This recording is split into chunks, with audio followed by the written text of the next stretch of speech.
आखिर खेलते खेलते मैं एक सरोवर के किनारे पहुंच गया। वहीं पर एक श्रवण कुमार माता पिता का परम भक्त पानी लेने गया हुआ था। उसने जैसे ही घड़ा पानी में डुबोया, गुड़ गुड़ की आवाज सुनाई। मैंने सोचा कोई हिरण शेर पानी पीने आया है। मैंने तुरंत अपना शब्द भेदी बाण चढ़ाया और जैसे ही लगाया तो वह बाण उस श्रवण कुमार को लग गया।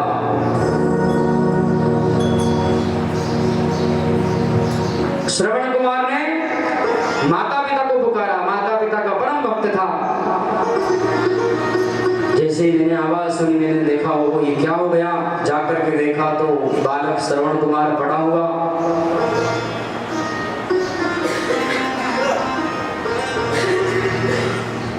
बाण लगा हुआ।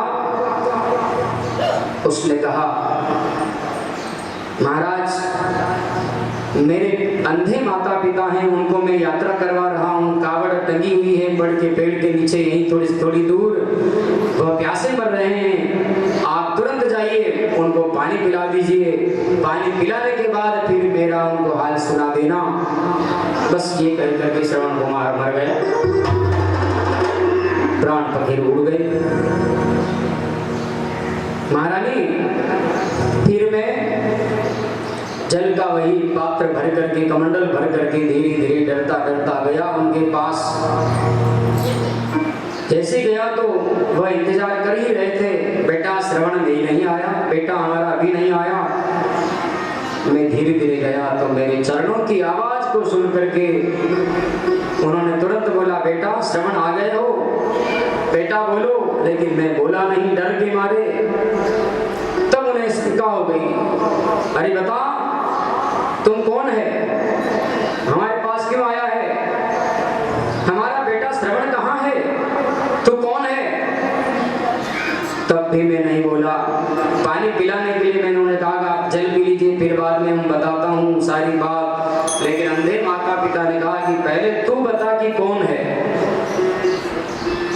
और हमारा श्रवण कहाँ है, पता लगने के बाद ही हम पानी पिएंगे, बता तू कौन है पहले। तो मैंने कहा मैं अयोध्या का राजा दशरथ पानी पिलाने के आया हूँ और तुम्हारा श्रवण तो मेरे शब्द भेदी बाण से मर गया है, वो मारा गया है।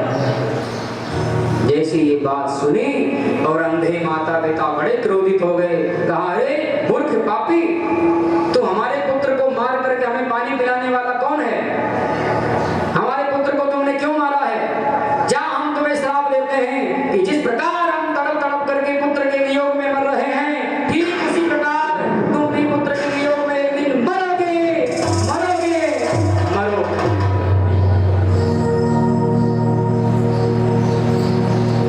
रानी, आज वही माता पिता का श्राप मुझे लगा है। जब तो मेरे एक भी पुत्र नहीं था, बुढ़ापे में पुत्र हुए तो आज याद आ रही है कि चार पुत्र होने के बाद भी महाराज के पास एक भी पुत्र नहीं रहा। कुशल्यान का महाराज थोड़ा धीरज धारण करिए, महाराज चिंता मत करिए। सुमित्रा धीरा यह सब समझा रही है, लेकिन नहीं, अंत में तो दशरथ जी महाराज ने राम राम कही, राम कही, राम राम कही, राम। दशरथ जी महाराज के पास उस समय कौशल्या, सुमित्रा और सुमंत जी तीन व्यक्ति ही खड़े हैं। दशरथ जी ने 6 बार राम राम कहा राम राम कही राम कही, राम राम कही राम, राम राम राम राम राम राम। 6 बार सुमंत जी से कहा सुमंत राम राम, कौशल्या से कहा राम राम, सुमित्रा से कहा राम राम, और अंत में महाराज के प्राण रखे। तनु परिहरि रघुवर विरह, राम गयउ सुरधार।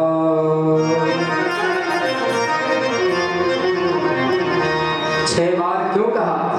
तीनों से राम राम कहा इसलिए 6 बार हुआ। किसी संत ने कहा नहीं, राम जी को गए हुए 6 दिन हुए थे। राम जी के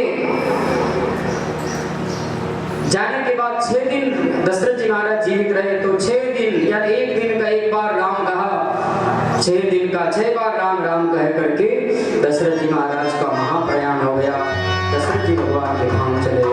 बोल सियावर रामचंद्र भगवान।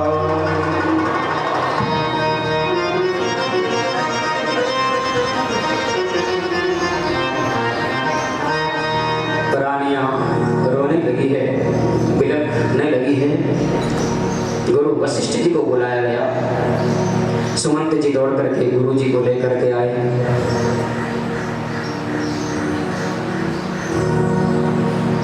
रानियों को समझाया, आप चिंता न करें, तेल की नाव मंगाई और शव को, महाराज के शरीर को तेल की नाव में रख दिया गया। जैसे ही महाराज दशरथ जी का महाप्रयाण हुआ ना, उधर भरत जी को भी अपशकुन होने लग गए। मामा के यहाँ है शत्रुघ्न भरत दोनों। उन्होंने देखा कि आज बात क्या है, नींद नहीं आई, अपशकुन हो रहा है। गधे भौंक रहे, सियार चिल्ला रहे, कांच फूट रहा है, कुत्ते भौंक रहे हैं, अपशकुन हो रहा है, खुले बाल वाली स्त्रियां मिल रही है, बात क्या है समझ में नहीं आ रहा है। गुरुदेव वशिष्ठ जी ने कहा, जाओ तुरंत भरत शत्रुघ्न को बुला करके लाओ। दूध भेज दिया। उनको कहना मत कि पिताजी नहीं है, नहीं तो आएंगे, रोते रह जाएंगे। इसलिए तुरंत दूध पहुंच गए और जाते ही भरत जी को समाचार कहा कि आपके पिता ने तुरंत आपको यहाँ बुलाया है। बात क्या है? बोले हमें नहीं मालूम है, हम तो दूध हैं। तुरंत वहां से रवाना हो गए और जैसे ही आए अयोध्या में, अयोध्या पूरी सूनी सूनी पड़ी हुई है। सब लोग ऐसा लग रहा है जैसे मर गए हों, अयोध्या सूनी हो गई, शमशान भूमि बन गई हो। भरत जी से कोई बोलता भी नहीं है, शत्रुघ्न से कोई बोलता नहीं है। तुरंत भरत जी चले गए अपने महलों में। महारानी कैकेयी से पूछा, माँ बताओ ये सब अयोध्या में सुना सुना क्यों है? क्या बात है? क्या सब कुशल मंगल तो है? क्या मेरे पिताजी ठीक तो हैं? क्या मेरे भैया राम ठीक तो हैं? कैकेयी ने कहा, अरे भरत, तुम्हारा भाई राम, उसको तुम्हें 14 साल के लिए वनवास भेज दिया है और तुम्हारे रास्ते का कांटा था, उसे निकाल करके फेंक दिया है। भरत जी समझ नहीं पाए, क्या है माँ? बोले बेटा, तुम्हारे पिता तुम्हारे को मामा के यहाँ भेज करके पीछे से राम को राज तिलक दे रहे, मैंने वो कांटा निकाल करके दूर कर दिया और तुम इस राज को संभालो। तापस वेश विशेष उदासी, 14 वर्ष राम वनवासी। राम वनवास का नाम सुनते ही तो भरत जी महाराज अकुला उठे। माँ, तो ये क्या कहने लगी है? मेरे भाई को तुमने वनवास, तेरी भाभी सीता कहाँ है? बोले वो भी साथ, भैया लक्ष्मण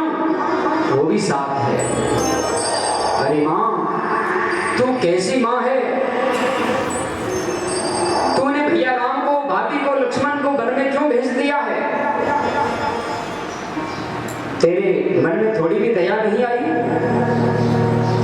तूने थोड़ा भी कोई विचार नहीं किया? तेरी बुद्धि कैसे बिगड़ गई माँ? हे माँ, तू माँ कहने योग्य नहीं है। तेरे मुख में कीड़े क्यों नहीं पड़ गए माँ? तू ऐसी माँ है?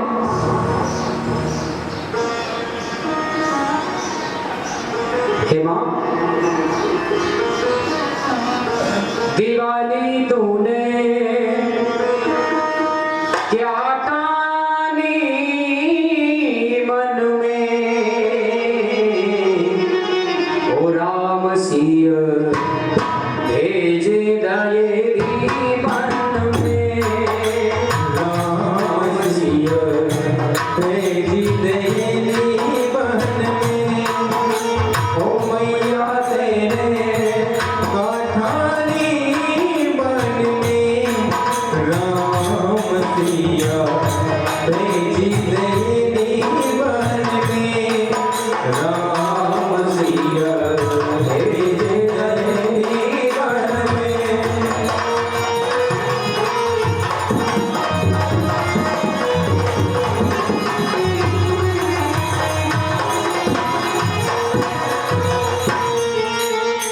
ओ जद्यपि भरत तेरो ही जायो, जद्यपि भरत तेरो ही जायो, करनी देखी न जायो,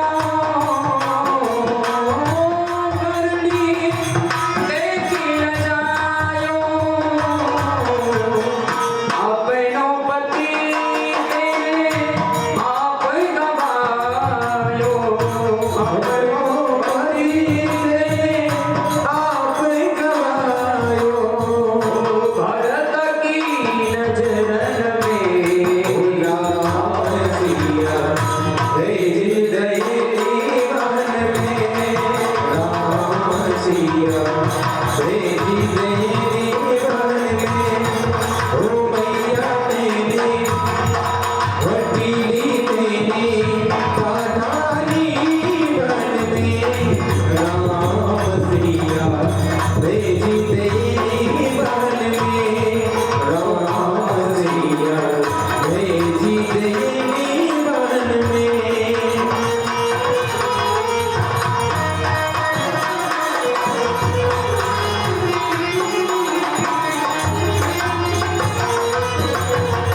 हे माँ, तूने राम वनवास कर दिया, तेरे मुख में कीड़े क्यों नहीं पड़ गए? इतने में मंथरा आई कुबड़ी। मंथरा ने भी कहा, राजकुमार, तुम्हारी मैया ने तुम्हारे लिए अच्छा किया। जैसे ही सुना, ओ शत्रुघ्न जी को आया क्रोध और कुबड़ को एक घुसा लात मारी, पकड़ करके चोटी पकड़ करके उसे घसीट डाला जमीन के ऊपर। कुबड़ी, ये काने खोड़े कुबड़े होते ही ऐसे हैं, जो एक हंसते अयोध्या में, हंसते पुसते महलों में इसने आग लगा दी।